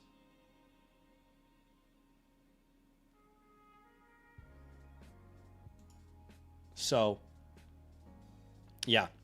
Let's jump into tier number F. In tier number F, a lot of players, and again, I don't care how you rank them. You know, if you're contending right now, then there's no doubt that you'd prefer Davante Adams over any other of these names. So you want to put Davante Adams at wide receiver 28? Sure, man. Go for it. Be my guest. You go crazy. I have no problem with you doing that. Metcalf is a tough one. I think Metcalf might actually be a buy low right now. Reason I say that is because Arthur Smith has just been historically terrible at producing top-end wide receivers. They signed him to a massive contract. Brand new offensive coordinator there, Mike McCarthy. Think about Mike McCarthy's offenses historically. So I do think there's a chance that Metcalf has a much better year in 2026 than he did in 2025. But even then, like, I don't even know why Metcalf and Waddle are that far off of my rankings, to be honest. I do think this is a big drop-off in this tier. Alec Pierce is going to be one of the better free agents available, depending if Indianapolis brings him back or not. With Michael Pittman, I have no idea if Indy is going to bring him back or not. It seems like there's some conversation that they might move on from him. Jordan Addison is interesting because, you know, if, and it's a big if, but if the Vikings figure out quarterback, then Addison is probably a pretty great buy low right now. I don't think Addison is going to cost as much as like a George Pickens would in free agency if the Vikings ended up wanting to bring him back and pairing him with Justin Jefferson. But Jordan Addison, with and without J.J. McCarthy, it's pretty shocking, like, to go back and remember just how good he was without J.J. In fact, let's have a look at it together. Without J.J. McCarthy, 13.7 points per game if you round up. With J.J. McCarthy, 6.3. So, I mean, again, he could end up being a pretty good buy low. I just don't feel like I can rank him higher than that. Michael Wilson is a really interesting name. I really liked him coming out of Stanford, honestly. But I just feel like this offense is set for regression. Jacoby Brissett was on pace. He was throwing 40 times per game. Over 40 times per game. 17-game pace. He was on track to finish top 6 all time in the most passing attempts ever thrown in a season. So there's clearly a regression coming. And really, between Michael Wilson and Marvin Harrison, you're not asking who's the number one. You're asking who's the number 2, because none of them are going to overtake Trey McBride from a target share perspective. And I can't help but keep thinking like Jerry Jeudy's 2024 year a little bit with Michael Wilson. But he's a very talented player. Adams is a great win now piece. I 100% agree with that. We'll talk about rookies at the very end, but we mentioned they would be in the C tier most likely. Let's jump into G tier here. I think Terry's a great buy low right now. If he stays healthy, he will be this year's version of Davante Adams for me. And I say that to say, if you're a win now roster, you can go trade for him. He can be a great flex. Jaden Higgins, young ascending player. I think he has a great year 2. Ricky Pearsall, I'm hoping, has a great year 3 where he breaks out. Wan'Dale Robinson, I don't really believe in the production we saw this year. No Malik Neighbors, and he averages 13.6 points per game with a 30% target share. I don't see what the upside is to a Wan'Dale Robinson. So if anything, I'd be willing to sell him if someone views him higher. Matthew Golden, I'm personally being patient on. I still think there is more to come for his career. And Green Bay is known for developing wide receivers. Jacoby Myers is a great win now flex, if you will. I don't know what's happening with DJ Moore. And Christian Watson, he might be the one that I have too low on this list. I mean, he came back last year and started to really dominate for the Green Bay Packers. Had a bunch of great weeks, but it felt more like a best ball asset than a true like weekly start. And then to finish in H tier, we've got names like Sutton, Godwin, Johnston, Juwan Jennings, Xavier Worthy, Diggs, Ayuk, Downs, and Harris. That is my top 50. What do you guys think?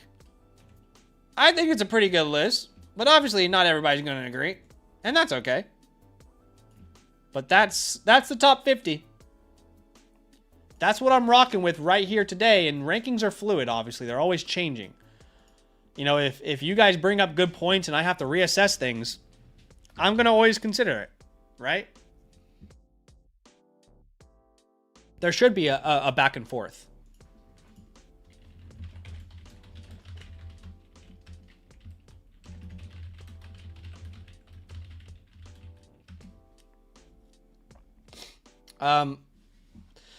Wyatt says Sutton is too low for him. Okay. Yeah, if you want to put Sutton higher, that's fair. He is going to be 31 this time next year. And I just feel like Denver is auditioning for someone to take over his role. That's why I had him this low. But I think that's fair. I mean, if I was a contender, I would probably sell like Wandale for Sutton, maybe. But I couldn't see myself selling Sutton or selling like a Jaden Higgins for a Sutton, a Ricky Pearsall for a Sutton. Maybe DJ or Jacoby or Watson. I think you could make a case for it, sure. I guess there could be a case that could be made. I do think Jennings is a really interesting name this offseason as a free agent. I'm curious to see what he will do. Also, I am wondering if I have Johnson too low. Like, not even joking. I am curious, like, do we have QJ ranked a little too low? He was so great before all those injuries happened to the offensive line. Yeah. It's tough. He could be one of the undervalued names on this list. That's for sure. I am a big Pat Bryant guy. Scott's, if you guys look at the next tier, I've got Pat Bryant at 52, just to kind of let you in on a little bit of these next tiers that we've got. I've got Pat Bryant there at 52. Now, if we were to look at the rookie class, again, Mekhi Lemon, Tyson, and Tate, I would probably put right in C tier amongst some of these names like Collins, Pickens, and Higgins. Now, beyond that, I couldn't really tell you guys. Like, if you're wanting me to rank Denzel Boston, I have no idea where he's going in the draft or how high or low he'll go. Omar Coopers of the world and Elijah Sherrod's. It's almost a pointless experiment because, I mean, if they're second-round picks, they could be as low as Jordan Addison. It's, you know, beyond that, it's really not, I don't think, that useful of a conversation to have. But that's my top 50. That's my top 50. Sammy is in the building. He says, wow, Rice. Yes, I had to drop him. But I did explain to the chat that if you want to put Rice all the way at wide receiver 15, I have no problem with that. Right? When you're looking at like bucketed values here. I got no problem if you want to put him as high as number 15. That's how I view these players.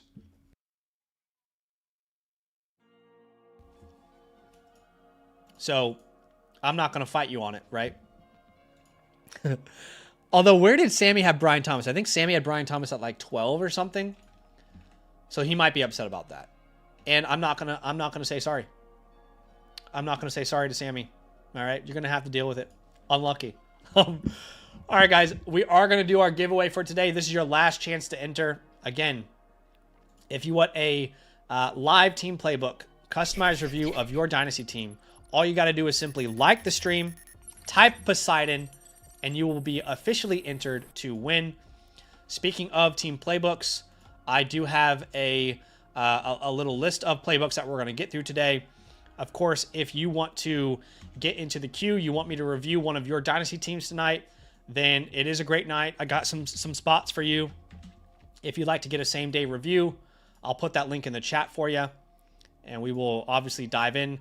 Best way to get a review is to become an annual Mother Flocker member, because obviously not only will you get the live team playbook for free, you get the war room, the hotline, the rookie report, but you also, if you're not in a Dynasty Land league yet, you get free entry, a fast pass into a Dynasty league with the land community. So clearly that is the best bang for your buck, but you can also submit one a la carte if you prefer it that way. Whatever floats your boat, whatever gets your tushin pushing. Okay, we have got 34 entries, so let's go ahead and do this giveaway, y'all. This is, again, for a live team playbook. 34 entries. Let's go ahead and copy. And let's spin that wheel to win a live team playbook. Congratulations, you won a brand new car. Oh, gosh, it is so close. It looks like Cryptic Rocket, who was contributing all stream. I love that. I love when someone wins and they were contributing the entire stream to conversation. Cryptic, send me a DM on Discord and a screenshot of your YouTube account and tell me your Flock Fantasy username, and I'll hook you up, my dude. Thanks for showing some love all day on the stream.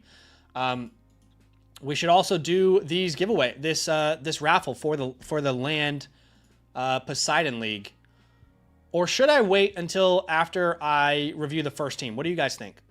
Should I do the Poseidon League raffle, or should I wait until after I do the first team review?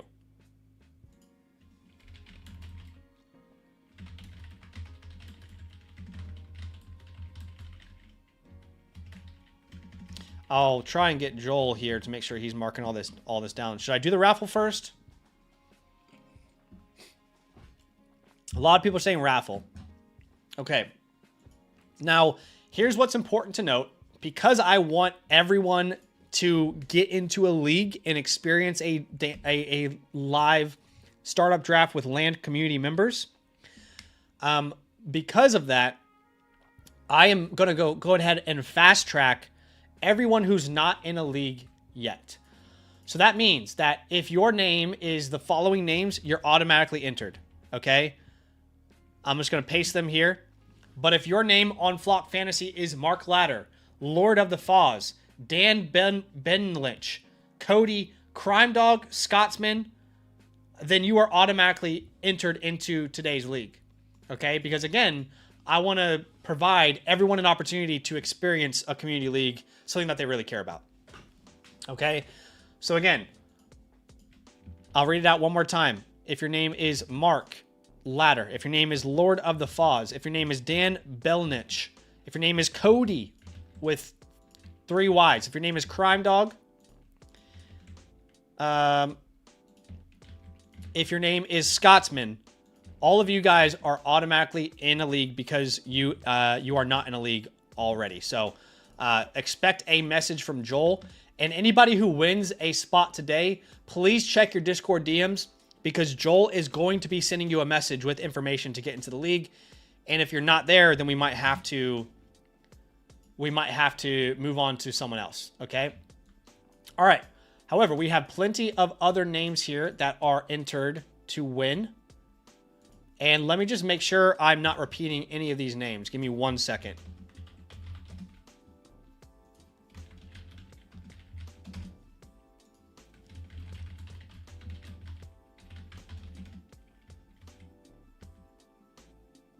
Okay. Just want to make sure we've got all of our entries gone here.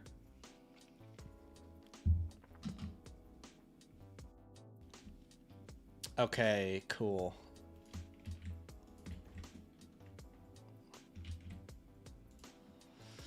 All right. NJ Casanova is already in there, so let's make sure we remove his, as in he's already there down here. Okay, so let me do the quick math. That means Joel's won. We've got Mark, Lord of Foz, Dan, Cody, Crime Dog, and Scott. 1, 2, 3, 4, 5, 6, 7. So we are raffling off 1, 2, 3, 4, 5. 5 spots. 5 spots today for the Poseidon League. All right. Best of luck to everybody. Here we go. For spot number 1. For spot number 1, congratulations to... Hey, Pierre, can you come outside? Does anybody know what that's from? Okay. Yo, Pierre, come outside. Okay, maybe it's just me. Okay, so we now have 4 spots remaining. Shout out to Pierre for getting in there. 4 spots remaining. It looks like ESR JR2 is in there. So that makes 3 spots remaining. Let's go ahead and get rid of them. That way everybody gets a fair shot. Yes, that is a Playboy Cardi song. Okay, hold on. Who did I just give spots to? I'm not even marking this off. Who just won? Someone remind me. ESRJ and Pierre. Okay. Okay, so again, quick maths. 1, 2, 3, 4, 5, 6, 7, 8, 9. We have 3 spots remaining. Matthew, you're here. You're right here at the bottom, brother. You see that? You're right there. Okay, here we go. Spin for spot number 10. For spot number 10. Here we go. For spot number 10. And the winner is Pigeon Man. Congratulations, Pigeon Man. All I picture, by the way, Pigeon Man, is you in a room with a bunch of pigeons. And I'm sure that's not how you live your life, but that's all I can think of. Okay, for spot number 11. Spot number 11 officially goes to... Well, Dan's already in. I don't know why I didn't remove his name. Good job, Zach. So we still have spot 11. Spot number 11 in the Poseidon League. Oh, Matthew. Oh, Matthew. Matthew's in there. Congratulations. I wonder if Bree is also with you, but we've got Matthew in a league. I love it. I love it. I love it. I love it. I love it. All right, and one more spot remaining, the last guaranteed spot, and then we'll do some reserves in case we need them. Really close there, but it looks like KC Bulldogs is gonna take the last spot there.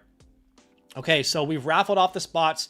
If your name is Mark Ladder, ESRJR2, Lord of the Foz, Dan Benelich, Pierre, yo Pierre, come outside, Cody, Crime Dog, KC Bulldogs, the Pigeon Man, Scotsman, and Matthew, then you are in the Poseidon League officially. Now, what I'd like to do is I want to spin the wheel for 2 reserves just in case the event that one of these guys don't respond. Okay, here we go. Reserve number 1. I probably should have removed Matthew. That would have made sense, wouldn't it? Okay, here we go. Reserve number 1. And I'll mark the reserves in orange if Joel's watching. It looks like Nalbs is reserve number 1. Okay, we got Nalbs there. And reserve number 2. Reserve number 2. Oh, so close, but Fawnern is in there. Awesome. Congratulations, y'all. Again, if you're a reserve, and also, if you got it officially locked into a league, or if you're a reserve, please stay tuned to your Discord DMs, your friend requests. Sometimes they're not always showing up automatically, because Joel is going to be messaging you with information about this league, okay? So make sure you're on the lookout for a message from him. He is your commissioner. Our commissioners are great. They're paid to make sure that these leagues are incredible. This has been the biggest request from you guys for years. Zach, I want you to run community leagues. So that's exactly what I ended up doing for y'all here with this idea. And what I would say, again, if you're a promo code LAND annual Mother Flocker member, sync your Discord on the with the Flock Fantasy website in your account on the Flock Fantasy website. Go to my account, sync Discord. And then every week, under the Land Leagues tab, you'll see a brand new league that you can enter. Don't assume that you're already entered if you've entered a previous week. Every week you need to re-enter the league. And you will be set up and ready to go. All right, congratulations to everybody who got into a league. Excited to draft with you guys on Monday night. But it's time to jump into some of these reviews, some of these trade questions. So let's get to the nitty gritty here. We got a trade question from Mr. Worldwide. Mr. 305 Worldwide. Okay, Mr. 305 Worldwide says it's a Dynasty 1 quarterback, 10 team start 8. He said, worried Chiefs add a wide receiver. Henderson has been shaky. Look, like overall, I understand wanting to move off of Rashee Rice. This doesn't feel like you're getting enough in return. I guess I'd like to pull the chat on this one. Ultimately, if the Rashee Rice stuff blows over, then I think you'll regret this. If it becomes something bigger, then you'll be thankful that you made this trade. I'm not willing to give up on Henderson, but I do have a lot of question marks around him. Obviously. Yeah, like I said, not willing to give up on him, but there's enough question marks to be concerned. I want to see what the chat thinks. Right now, a lot of people are going with the Rice package. It's a 1 quarterback, 10 team start 8. If you made this move, you'd be starting Jaden Daniels, Genty, Hampton, Lamb Chase, Loveland. Amon-Ra would be your 7th player you would start. And you would flex Breece Hall to make 8. You would lose pretty much all depth.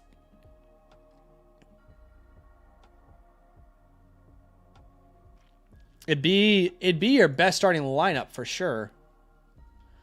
I just think you need something back in return, though.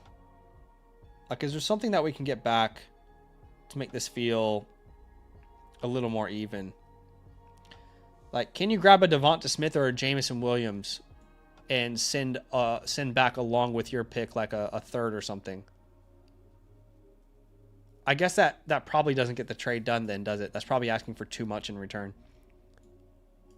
I don't think Parker Washington really moves the needle for me.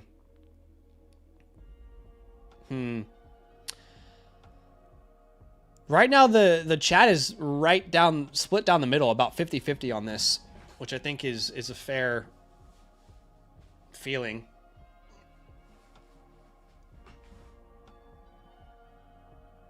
So 1 quarterback, so we don't really care so much for adding a quarterback there. Maybe if you could add... Do they have a 2nd? Add a 2nd to your side and send that 3rd. I think then I would be comfortable enough to probably do this, but it's pretty close, Mr. Worldwide. It's pretty close. All right. Let's jump into some of these reviews. Wait, did Chief Bigfoot... Is Chief Bigfoot here?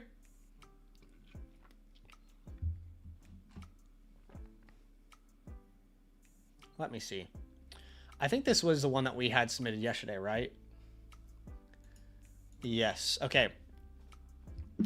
Let's jump into Chief Bigfoot's review here. It's a Superflex 12-team start 10. Superflex 12-team start 10. So that is the middle ground. Which means you can start either 3 receivers and 2 flex spots or 2 receivers and 3 flex spots. So decent starting lineup. Definitely depth is important there. Team name is Chief Bigfoot. On the site, you are currently ranked... last. Okay. So the site has you ranked last. That doesn't mean that, everything's awful, but it is a reality. At quarterback, you're ranked 5th. At running back, you're ranked 12th. At wide receiver, you're ranked 8th. And at tight end, you're ranked 8th as well. You've got no first-round pick in 2026. This is probably the worst year, just in my opinion, to have a bunch of picks, but none of them being in the first round.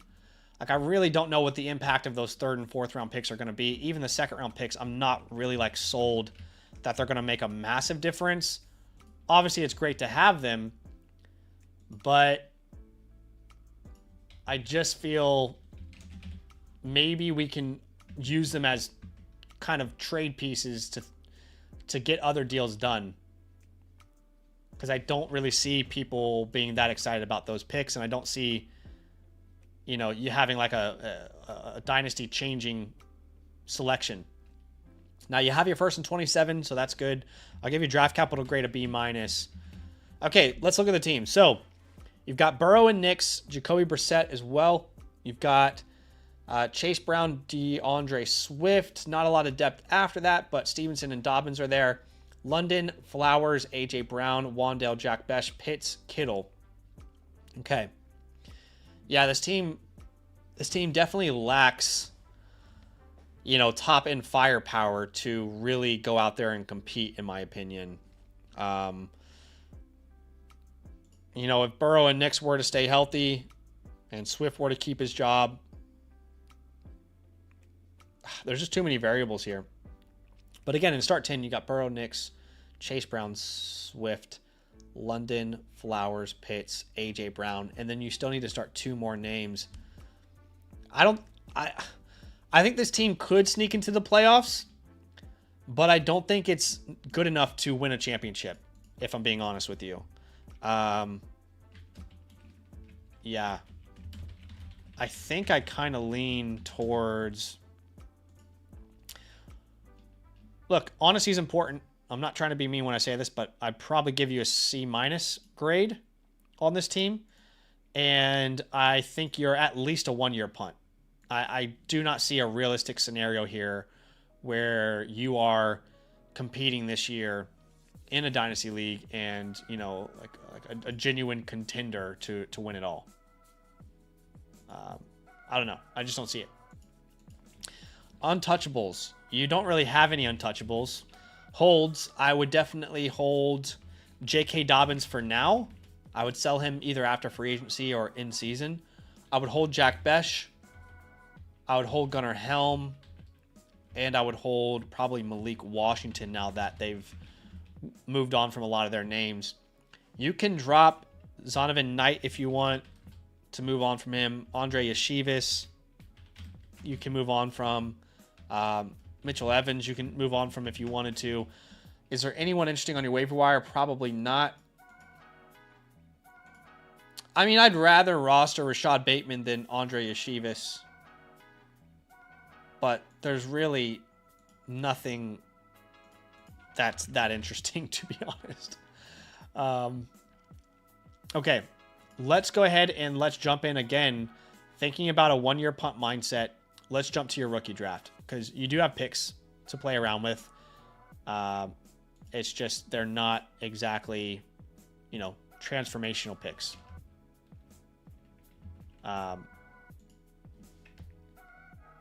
But you can definitely still play around with them. Okay. So at the 203, it really is, especially in this class, too early to say, you know, what players are going to be available. I imagine names that would be popular would be Katrin Allen, Bernard, Simpson, you know, Antonio Williams, Jacoby Lane, Chris Bell, Stowers. Maybe Skylar Bell might be too early for him there. But that's probably the range of the player that you're going to get. From the 207 to the 210, again, to tell you who to take right now is pointless. Same thing with these late thirds. Go best player available, and best player available would be, you know, you'd find that in my rankings. Okay. It goes without saying, but if you can trade either of these late seconds for, you know, future seconds, that's a good idea. So if you can move them into 2027, and you're not going to be able to do that right now, but you could probably do that in the draft. So for example, if you're on the 207 and there's the 207's on the board and there's a guy in your league who's obsessed with whatever rookie, you know, you can ask for his future second in 2027 or 2028, because I just don't want to invest this much in a class I don't love. 1, 2, 3, 4, 5, 6, 7, 8 picks. I don't even know how you're going to drop enough players to host that many names. We could also use the 203. You had the 210, was it? Yeah. I wonder if we could use the 210 to like kind of take a shot on a player that's already disappointed. So, for example, like Jonathan Brooks would make a lot of sense here. Again, prospects that we liked but have been injured or just haven't had an opportunity to really establish themselves. Let me look at a couple running backs here. Like Jonathan Brooks definitely stands out to me.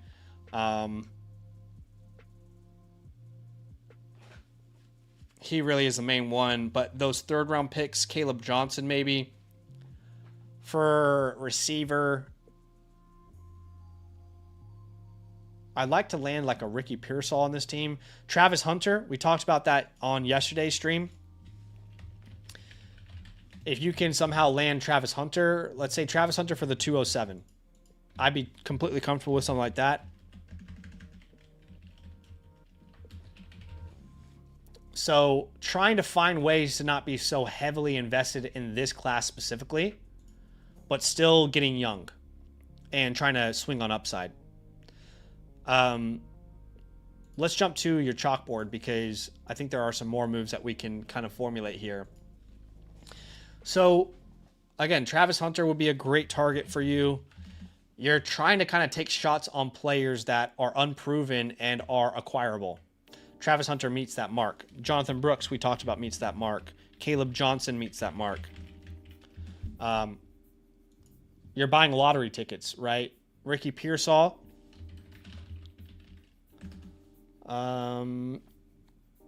Staying young, Matthew Golden. even younger Jack Besh, Pat Bryant, right? We want to turn some of these picks into these players. Ideally, so we're not so invested in this class in particular. Terrence Ferguson also comes to mind. You already have Besh. Okay, right. It's a super flex league. Yeah, I mean, it's going to sound insane, but I don't even mind like throwing an offer to the Penix and the McCarthy owner. If it's cheap enough, you know what I mean? So we'll look at offers for all these names. And none of these names are going to like be the reason that you turn this entirely around, but and then I would also like to sell AJ Brown. Whether you can do that in season or now. Ramondre Stevenson, DeAndre Swift.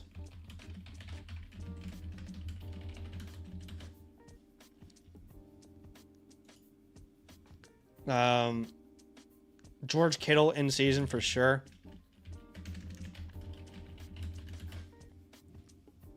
Okay.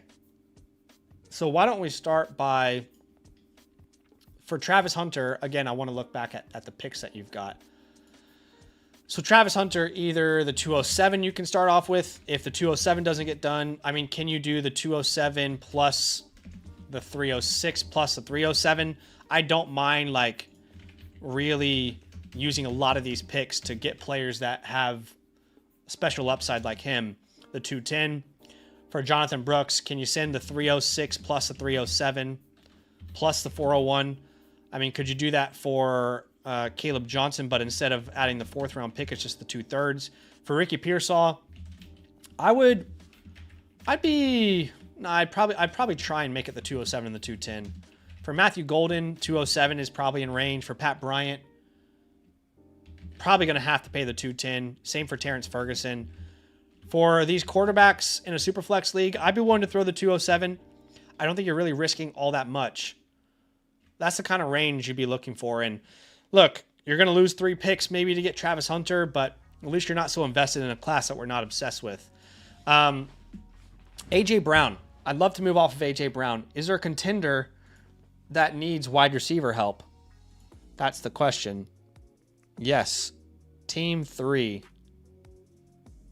Well, obviously, if you can get any 27 first, then, you know, that would be ideal to grab AJ Brown. If you can't get a 27 first, I'd even be open to like the 109 plus. You might hold if that's the best offer. Like a 109 and a shuck. And then we will give back. This would actually be awesome. This would be great for you. And we'll give you back AJ Brown and the 207. That would be a sweet offer for you. Is there anybody else that's in a similar position that needs receiver help? Maybe this guy. But again, 27 first is what you'd want from him. I don't even know if Team 6 is competing. They have the 106.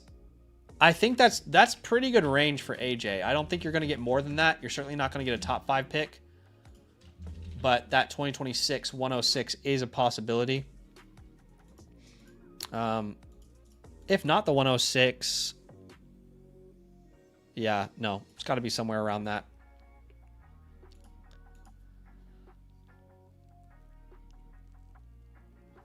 Just making sure there's no other teams that would make sense here logically. You're not going to get the 101, obviously. You could try to get to Lad. You could try to use AJ to get to Lad. That could work. So like AJ Brown and your 203 for Lad McConkey. Or maybe you start off with your 207 and see if that's possible. And even before you go to the 203, you also add the 207 and would you have the 303 or something? 306 or whatever it was. You know, try and lowball to begin, but you know, be ready to make a deal. Marvin is really interesting. I would love to do an A.J. Brown to Marvin deal. Because again, A.J. Brown doesn't really fit your timeline. That would be great. I don't think you can get like an addition on top of it. For Stevenson, you would take, you know, any 27-second. For DeAndre Swift, I would ideally take like any 2026 109 to 201 type of range. For George Kittle, I'd say the same thing because this is a tight end premium league. Kittle is going to be harder to sell right now, though. You might have to wait to sell Kittle a little bit later on, closer to the season. I would say Kittle, Swift, Stevenson are going to be harder to sell right now. Even A.J. Brown, you might have to wait until the season. But, yeah, man, let me know if there's anything I didn't answer here, Tin Man, that you have a question about. But personally, I think that Shuck deal is great for you. I love the idea of a Lab McConkey. I like adding, you know, Travis Hunter and Jonathan Brooks as well. But let me know if there's anything I didn't answer, man. But that's a pretty comprehensive review there of the squad. But I want to make sure you feel good about it too. So let me know if there's anything I didn't answer well enough, and we will jump right back into it. But do we have... Let's get rid of your war room there. Do we have Champlin in the chat? Because Champlin is up next. Noah says, what's the least you'd take pick-wise for a package of K9 and Sharbs? Not really that interested in acquiring Charbonnet, but for Kenneth Walker, you're going to have to give me like the 105. I wouldn't send Ken Walker away for the 106 beyond, personally.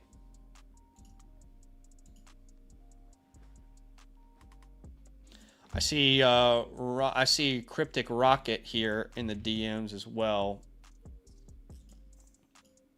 Let me try and find him on the back end.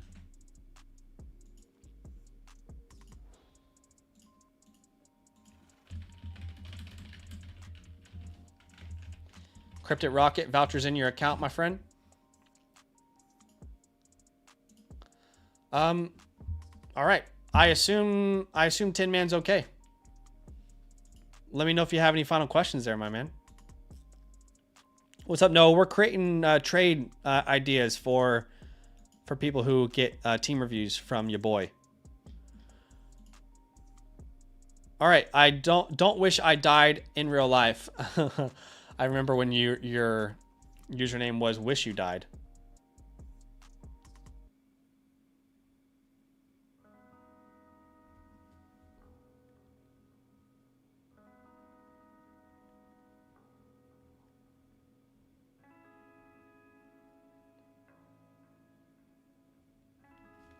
Okay, it's a 1 quarterback, 12 team start 9.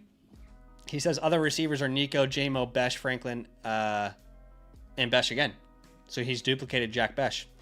He would be sending away the 208, Jacoby Myers, and Olave for Amon-Ra St. Brown. Interesting. 12 team start 9. Don't have access to the rest of your team there. But if your other receivers are Nico, Jameson, Besh, Franklin, so you would have Nico, Amon-Ra, Jameson. I don't love having both of the Lion receivers. From a value perspective, it's not bad value. It's like from a value perspective, you probably do prefer Amon-Ra. But from a team building perspective, do you want to have 2 Lion receivers weekly, Amon-Ra and Jameson?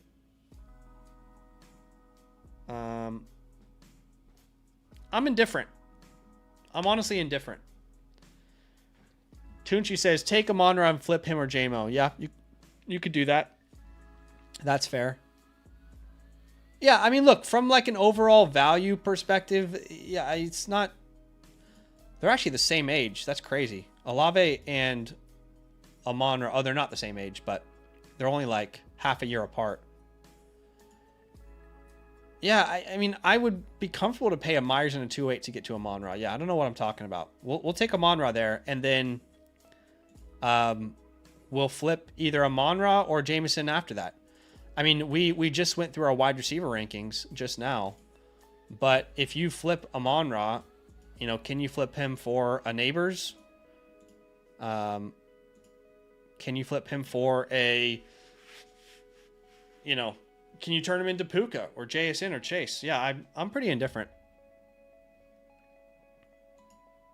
I'm fine to take that deal. All right, let's go Champlin. We got Scott in the chat too. Is Scott in the chat?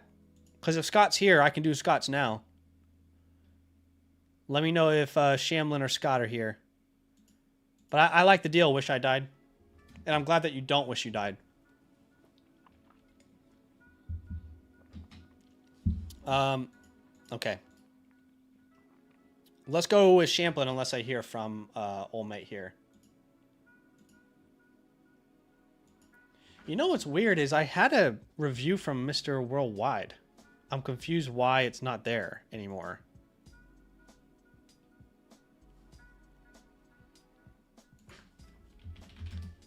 Hold on one second.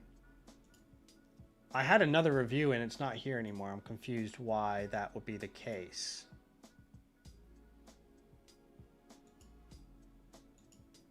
Or no, it wasn't. That was a trade question, wasn't it? Am I tripping? I might be tripping here. I'm sorry, guys. I don't know why I thought that was a review. Okay. Let's go Shamlin here next. Oh, let's go Scott. Scott's here. Scott is in the building. By the way, Scott's Tots. My wife won't let me watch Scott's Tots anymore. Every time Scott's Tots comes up when we're watching The Office, she refuses. She turns it off.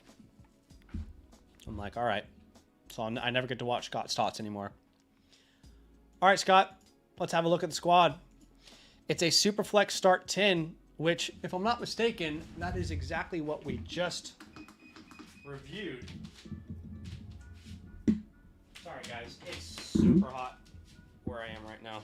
I'm sweating sitting down right now. In fact, let's stand up. Let's kind of get the juices flowing. Okay, Scott.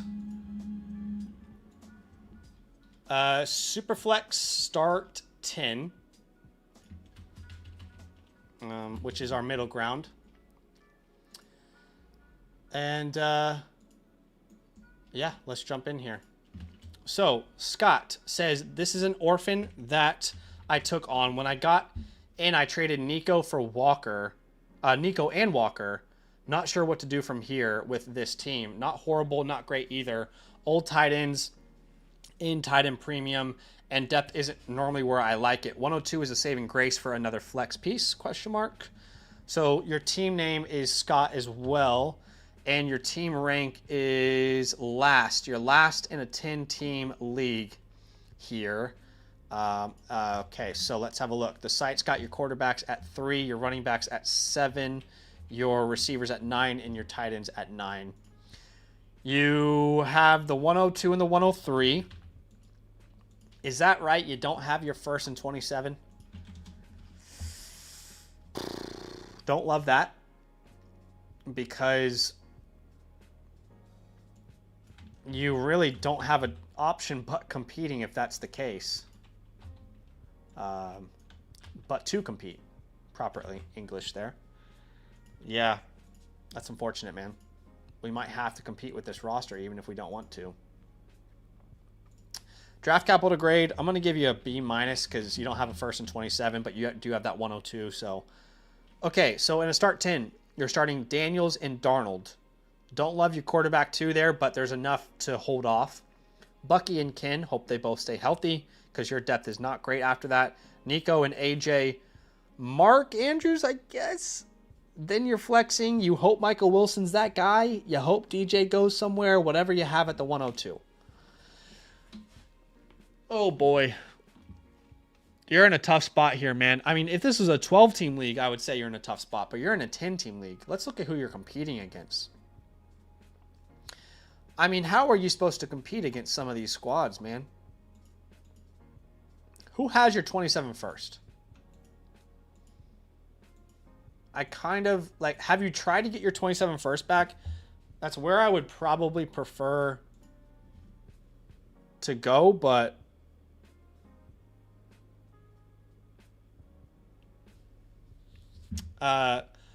he says, correct. I traded it for Nico and Ken Walker in a roundabout way. So you sent your 27 first for Nico and Ken Walker is what you're saying. That's why you don't have your 27 first. Okay. Damn.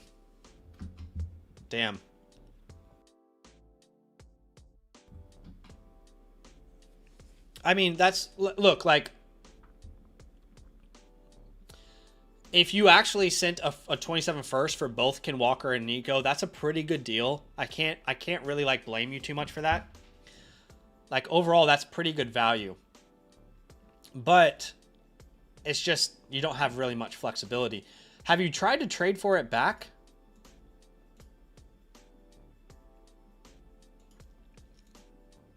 Because I just wonder what it would cost. Is this the guy who has it? No. Who has your first in 27? Is it Team 2? I'm guessing Team 2 has your first. Let me know if that's right. Team 2 needs a receiver. Could you give them... Well, look, we're getting a little bit ahead of ourselves here. But I wonder if they would take Nico Collins for your 2027 first.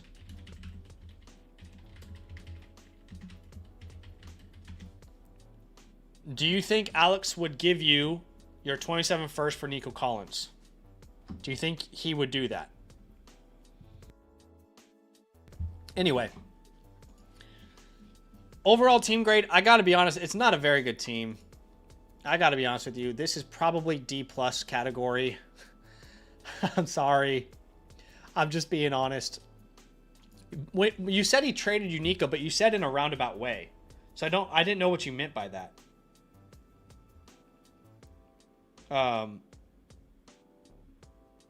So what did you mean by that then? I thought maybe like, you know, I traded for this pick with something else, and then I eventually landed Nico and Ken Walker. But okay, so you're saying you directly traded him. All right, that's difficult then. Well, could you try and send him AJ Brown and Michael Wilson even?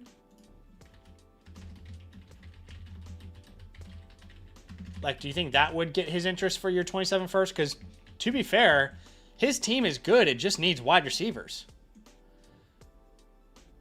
I mean, could you offer him A.J. Brown and Michael Wilson? Anyway, look. I am going to label this in or out. Because if you're able to get your first-round pick back, then you should go out. But if you're not able to get your first-round pick back, then you clearly have to go in and compete this year. Untouchables. I would say Jaden Daniels is your only untouchable. As far as available, those are all names that probably should be rostered. Now, however you want to, prioritize them, I would probably prioritize it like Malik Willis. Because then you can maybe trade Darnold or Jones once you get Malik Willis in town. Jalen Knoll, I would pick up. Tank Bigsby, I would pick up. And then Chimere DK as well is worth a roster. It's a 10-team league, so I understand why there's so many names available. But, yeah, I mean, if you can pick up Malik Willis and then sell Darnold, maybe that's going to help you in the long run. Okay, let's jump into the chalkboard because while you don't have a lot to work with, you do have an important pick, obviously, with that 102 being in play. And in this world, you're going to pick one of those big three wide receivers. I don't think, given your current situation, that you should go for a Fernando Mendoza. You definitely need to add a Lemon or a Tyson or a Tate to a roster like this. Beyond that, for the 302, I couldn't really tell you who, using packages. And I have no idea who the 302 is going to be yet. However, if you're going to go through this route where you're in this year and you want to compete, then you need to add another flex. And I would really want another running back on a team like this. I don't love the idea of competing with what you currently have. So I'm thinking James Cook. I don't think Amarian Hampton's realistic, but I'll just put it there. Again, I don't think you're actually going to get a deal like that done. But James Cook comes to mind as a possibility. You put him in your roster. You know that you can compete right now. Jonathan Taylor's interesting. Like, I would probably want Jonathan Taylor plus something. And let's see who has Jonathan Taylor. And this is if you're competing. Again, if you're not competing, you're not making these moves. But, like a Taylor and a Gadsden, for example, right? That could make sense there. So again, that bottom part is really if you're wanting to go all in this year. Now, assuming that you don't do that, let's go ahead and let's go to the chalkboard and figure out a way to get that first round pick back if it's possible. Because if you can't get your first round pick back, then you have to go all in. But again, can you get your first for Nico Collins? Can you get your first for A.J. Brown and Michael Wilson? If Michael Wilson's not enough, can you do A.J. Brown, Michael Wilson, and J.K. Dobbins? After J.K. Dobbins, whatever happens in free agency with him, right? Again, you really, really need... you really, really need to get that first round pick back if you're not going to compete. I don't know what else you can offer him, though. I mean, he does have a quarterback 3 need. No, he doesn't. He's got Bryce Young at quarterback 3. I was going to say, like, Darnold. Yeah. You can't offer him a tight end. Yeah, man. I mean, you can only offer him so much. So maybe it doesn't work. Again, this is our out if we're out. And if we're out, you can also sell... DJ Moore in season. Ideally, you want multiple seconds at some point. Now, if you're in, then you probably need to use your 27 second. That is really the only piece that you can use, man. That's what's so tough. There's nothing else to use to improve this team. But you need to use that 27 second, and you really need to hope that someone is willing to give you a flexible name for that. Again, we go flexible names, and I think, Devontae Adams comes to mind. I think Jalen Waddle. You're not going to get Waddle that cheap, though, are you? I think Terry McLaurin. I really don't want to do that, but if you have to go all in, you go Terry McLaurin there. At running back, I say Derrick Henry. He's kind of on that edge there. You go get a Henry.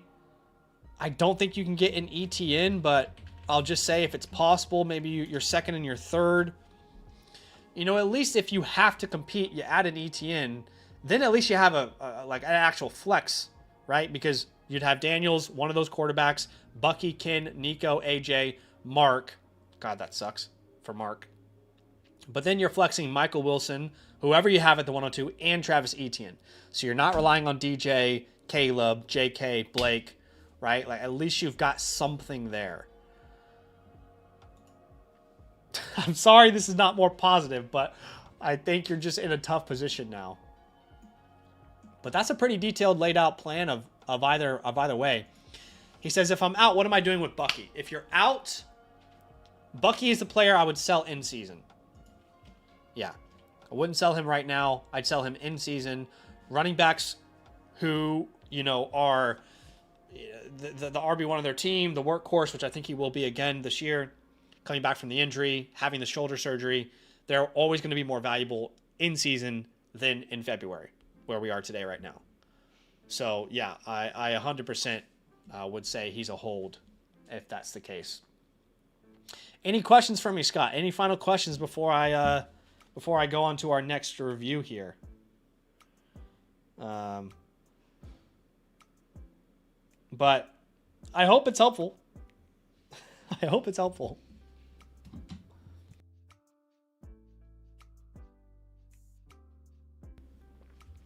And you will get your team playbook, by the way, within the next 3 to 4 business days.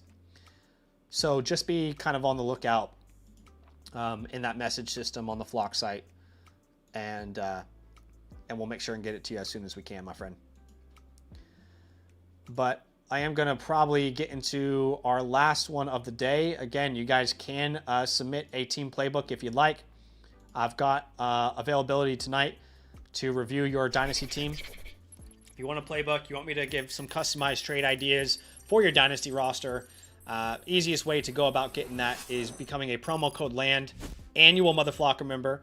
Not only will you get a free voucher to use through the Flock store, but you will also get access to live Dynasty startup drafts with LAND community leagues. You'll get access to the rookie report, the 6 trade question vouchers, all of that jazz. So, or if you want to submit one and you're a member of a different promo code, then you can go through the a la carte store as well and submit one there.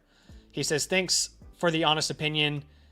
I was lost. Hey, I appreciate that, man. I mean, I don't think anyone's ever been upset with how honest I've been, but sometimes I do feel bad being so like blunt as well. So I'm glad you're able to understand that I'm trying to be helpful.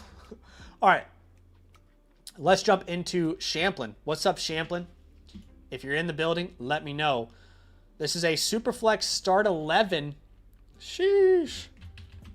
Superflex Start 11. That's a big boy lineup. You either got 3 starting receivers and 3 flex spots, or 2 starting receivers and 4 flex spots. But that's a big lineup. Depth is going to be very important to a team like this. And let's hope that we've got enough depth to really kind of, compete in this league. Your team name is Sambo Champo, and you are currently ranked 1st, which is great news. The Flock site has your quarterbacks at 5th, your running backs at 5th, your receivers at 8th, and your tight ends at 9th. But it looks like you've got the 101. Maybe that's what's pushing you up the board here. Okay. It says, Zach, I'm a huge fan, man. I've watched your videos over 2 years, and I still believe in Trey Benson, by the way. Hey, you and me, brother. You and me. I'm not feeling great about the new coaching staff in town, but it is what it is. And he said, I would also love to join another competitive Dynasty League after watching your Dynasty Startup video. For this team here, I'm trying to figure out if I should tank again or compete. Hey, man, just so you know, best way to get in one of those leagues, obviously, got to be a promo code LAND annual Mother Flocker member, which I think you may be. And if you are, just DM me. I'll tell you exactly how to sign up. But you're going to want to sync your Discord on the Flock Fantasy website. And then you will unlock a Land Leagues tab. Every week on Monday, there'll be a brand new league for you to try and enter the drawing for. Okay, so let's have a look at the squad here. I'm just going to make sure I've got your picks ready. That 101 is going to be very helpful. Those later picks probably won't make much, if any, impact. But right now, you got Daniels, Goff, Penix. It's good. Brees, Scatterboo, Benson. Top heavy, falls off, but potential. Marvin, Brian, Rice, Devonta. Obviously, with Rice's situation, comes a little sketchy now. Then we've got Gadsden and Mason Taylor. Okay, so you're going to clearly add a big impact name like Jordan Love to this, not Jordan Love, Jeremiah Love to this roster. So that is something that we need to keep in mind when we're grading out a team like this. Yeah, not a bad roster. Again, it's a start 11 though. Depth is so important. So your 11 would be Daniels, Goff, Brees, Scat, let's say Jeremiah Love, Marvin, Brian Thomas, Gadsden, Rice, Devonta, and then I don't even know where that next flex is coming from. Look, it's hard to tell a team because you ask, like, should I tank? Should I go out and compete? I find it difficult to tell a team that has Daniels, Goff, Brees, Scat, in a decent receiver room to not go out and compete. Also, Jeremiah Love, right? So, I might go out and contend this year. Who are those first-round picks from? Brock, Buchanan, and Landon. Where are their teams? So, Landon is down here. Okay, that's a pretty valuable pick. Where's Brock at? Brock, Buchanan. Man, both of those firsts are potentially really valuable. You might not want to sell those first. I was going to say, can we sell one of those first? But I don't think those firsts are actually going to be valuable.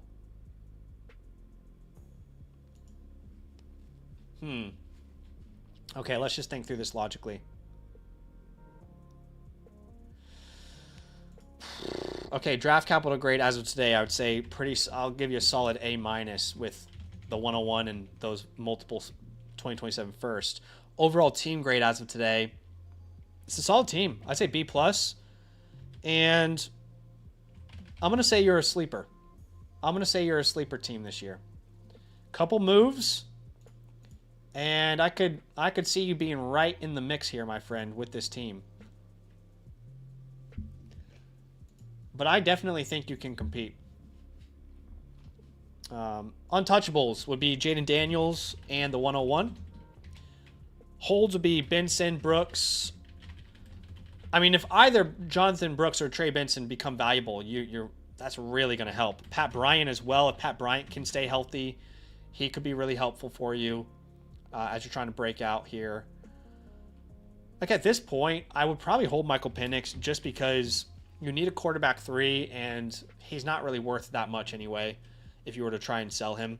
You can let go of Taj Brooks if you need. You don't have to if you just want to clear space. I'd probably move on from John Mechie before I moved on from Ryan Flournoy right now with the unknowns there in Dallas. The waiver wire has nothing, though. There's no one on the waiver wire that I would suggest you need to go out and really pick up. Okay. Let's jump to the war room here, my dude. And I think regardless of you contending or not, this team could really use a hammer. And that's what Jeremiah Love is going to give you. He's going to give you a hammer. So I would suggest you to go out and pick him. With those late picks, go BPA. You'll have my rankings, obviously, as the draft unfolds. If you're not going to take Jeremiah Love, then it has to be a Bijan. It has to be a Gibbs. It has to be like a Neighbors level player. And I don't see someone giving you that, but I'm just saying that's the only reason I would trade that pick right now. Like, I'm not going to trade the 101 for Jonathan Taylor. I'm not going to trade the 101 for Nico Collins in a second-round pick or something. You need a hammer. And I think he provides you a hammer that you don't currently have. Let's jump to the chalkboard here. I'm trying to figure out like what piece I want to use. Because again, thinking about a start 11 right now, Daniels, Goff, Brees, Scatterboot, Love, Marvin makes 5, 6, 7, 8, 9. And then we still need someone to develop into that. Wait a second. Am I doing the math right? 1, 2, 3, 4, 5, 6, 7, 8, 9, 10. Right. We need one more name, whether that be Parker or Trey or Pat. I don't know, man. I think you can hold Pat right now and kind of see how the year pans out.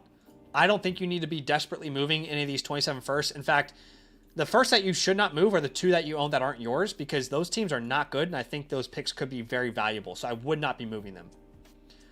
But if you're going to move your 27 first, the difficult part there is you're really signaling like an all-in status, and you need to acquire a last flex spot.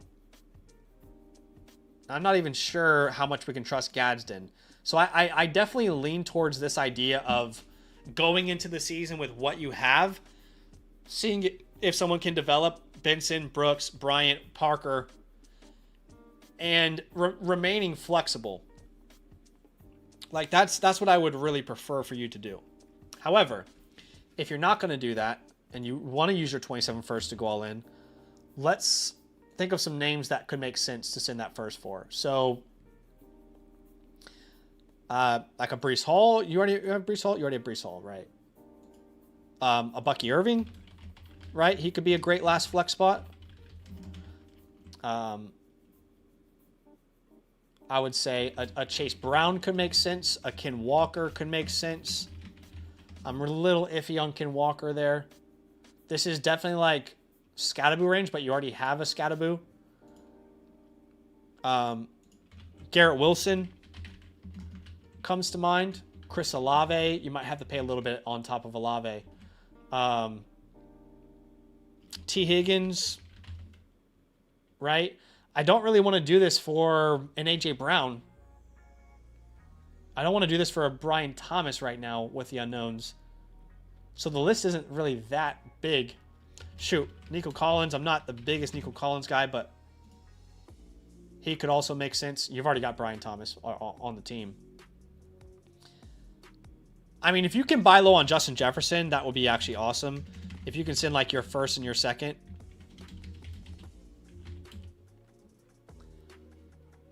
So again, those are the type of names that would make sense. That guys that you know right now this year can contribute to you winning a championship. Again, I lean towards holding and kind of playing it cool. But if I was to go all in, those would be the names that I would be targeting. But yeah, I appreciate you big time, Scamplin. Your playbook is going to be available in 3 to 4 business days. Guys, I appreciate y'all so much for joining the stream, talking top 50 wide receivers. I had a lot of fun. And yeah, I look forward to to next week's stream on Monday. On Monday, we'll be streaming a real Dynasty startup draft, real money league. Would love for you guys to come join us. And yeah, have a great rest of your weekend. Have a great rest of your night. Just released a video on the channel about trades I will make with my 3rd round picks. So you can go check that out. But that's going to be it for today. And I'll see y'all next week. Nothing but love.